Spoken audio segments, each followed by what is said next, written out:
Hey everybody, happy Friday. It's Freedom Friday. Fridays is what we're doing here at the TED Show, and I want to welcome everybody to the second edition, or second episode of it anyway. I have a lot to talk about today, but I won't make it too crazy, so I promise it's not, I'm not going to be pontificating. But let's talk about status quo versus status no. I consult with people all the time, and one of the things that I am seeing so much of, hey Eileen, is that people are willing to accept the status quo of what's going on in their lives and what is happening in their businesses or at home, and they just believe that once they, hey Eileen, thank you, hey Hisam, hey babe, sorry I missed your call, I was getting ready to do this, Stacy, by the way. Here's the deal. I want you to think about it. Status quo is poison. Status quo is poison. If it wasn't poison, not everybody would not be coming to me or talking out loud about how unhappy they are. Hey, Gert. You have to be. Freedom Friday, wearing no bras, definitely. Glenda Chauncey. I love it. But let's talk about status quo. So everybody says that change is scary, Colleen, but here's what I want you to think about. Most people accept status quo because they believe there's no way out, that they don't have the freedom to make the change. And I want to talk about it in family, social life, and work. So really quick, status quo. Most people stay in or deal with family relationships or have a past that they believe is impacting them.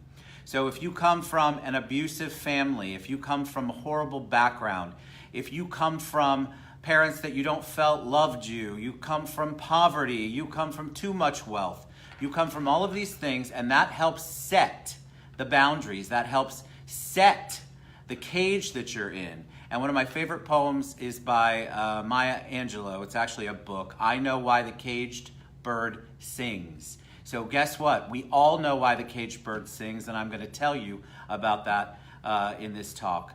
But so family, let's talk about it. Let me share with you. I come from an abusive family with two narcissists as parents. Listen, I didn't have a chance out the gate. It was crazy. But here's what happens. At some point, I'm 35, as we all know. I cannot hold on to that and allow that to determine my path in business or wherever I'm at. You have to figure out how to break free and break out of that cage.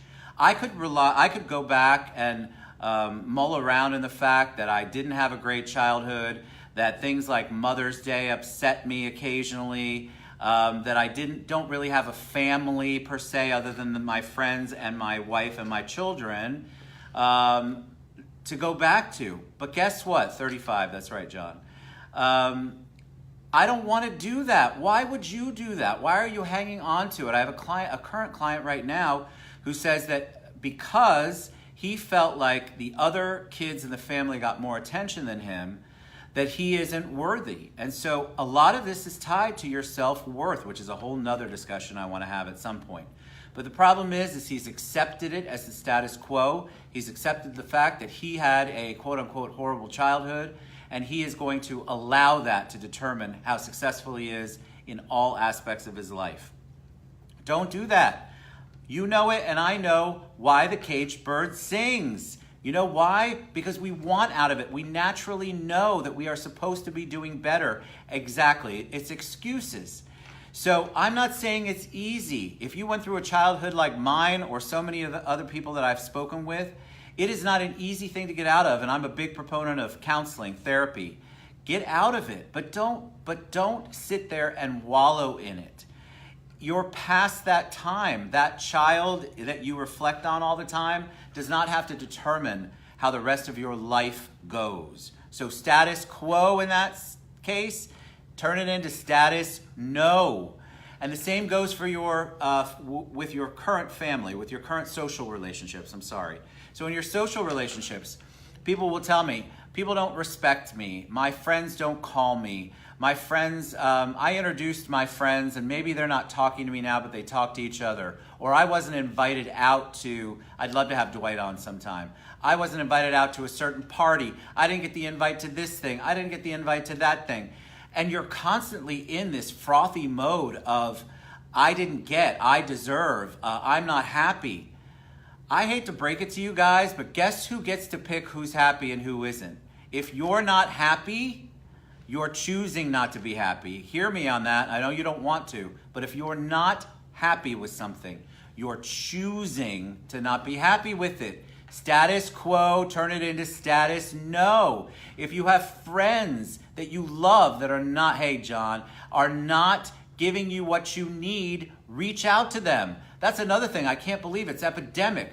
I have friends in my large circle of people I know that won't talk to each other, that won't converse, that won't be honest. They're afraid. It's all about tiptoes and tiptoeing around and walking on eggshells. I grew up with that. I refuse as an adult to allow that to come into my life. And I want to encourage you to not allow it either. You know it's not the right place to be. If you love somebody enough to hug them and have a drink with them, why can't you be honest with them? Why? Because your status quo is easier. It's easier for you not to confront them. And I'm not saying in a bad way, but have an actual honest conversation with them instead of letting it fester. And this is what's happening.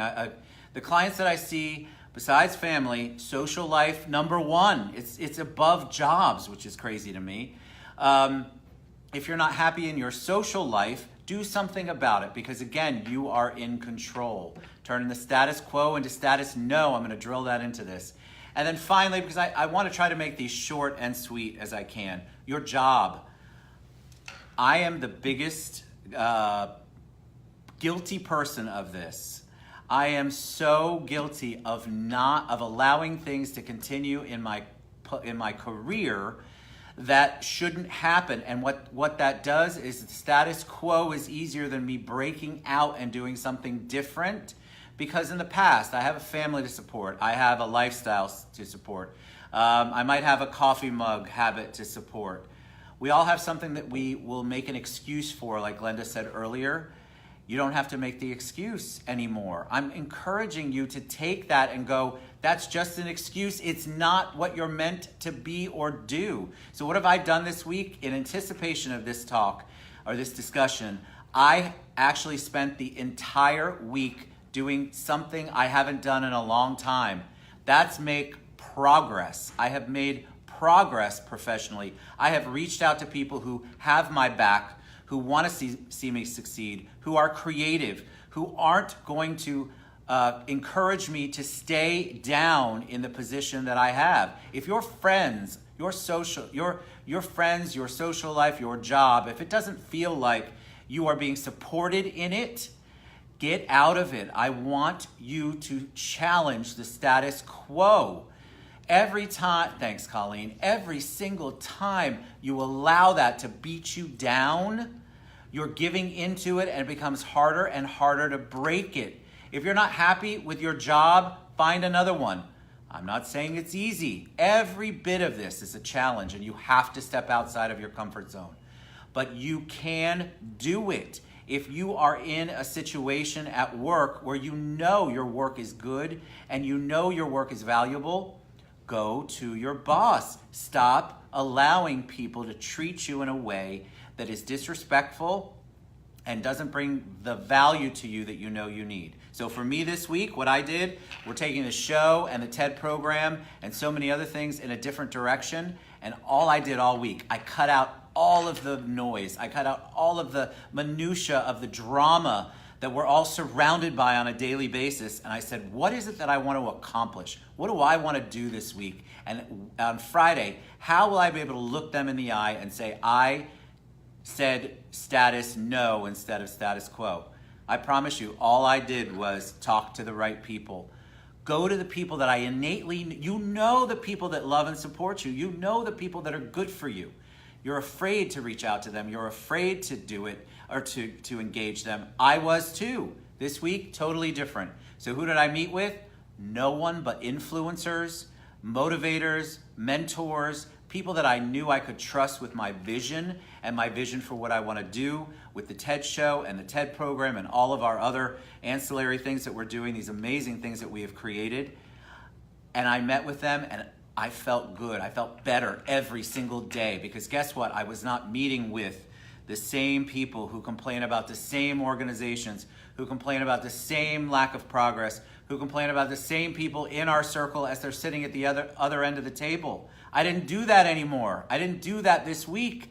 It's crazy. Oh, I'm sure I'm going to get daggers, Glenda. I'm exhausted by the fact that I have to listen to that all the time. Aren't you? So say status no. Change it. No more status quo. Go into your best friend that you haven't spoken to in 3 weeks because you think she's mad at you or he's mad at you. Go into your boss and say, look, I did this amazing job and you gave credit to Susie Q up the street or in the other desk. Don't allow anybody to take your value away, which we talk about a lot. But if you are doing this, listen to me, if you are doing this, you know in your heart that you have the power to change it. So when Maya Angelou was talking about, I know why the caged bird sings, you know it too. So I encourage you to understand that to understand who created, I'm sorry, I'm looking at all the beautiful comments. Thank you guys. You know who created the bird cage, don't you? Do you know who created the parameters that are caging you in, that are chaining you down, that are forcing you to accept status quo? My friends, it's you. You created them all. But in my mind, in my mind's eye, I believe that when you created them, you always left that door open. So you can fly out when you want to. Remember, you're 100% in control. You know why the caged bird sings. It's because you have that heart. Your heart created that. Your heart created that space so you could get out, and I want you to get out. I want you to challenge it, even if it's one small step at a time, even if it's one little thing, one little person, one little idea, anything that you want to challenge so that you're not stuck in the status quo. I want you to do it this week or this weekend. I want you to have a conversation you're not comfortable with. I want you to dream a dream that you've been afraid to dream. I want you to do the status no. Okay, so I love you guys so much. You're valuable. You are worthy. Remember, you are worthy. And you have the freedom. Let's make the change. Have a great weekend. Happy Mother's Day to all the moms out there. I love you guys.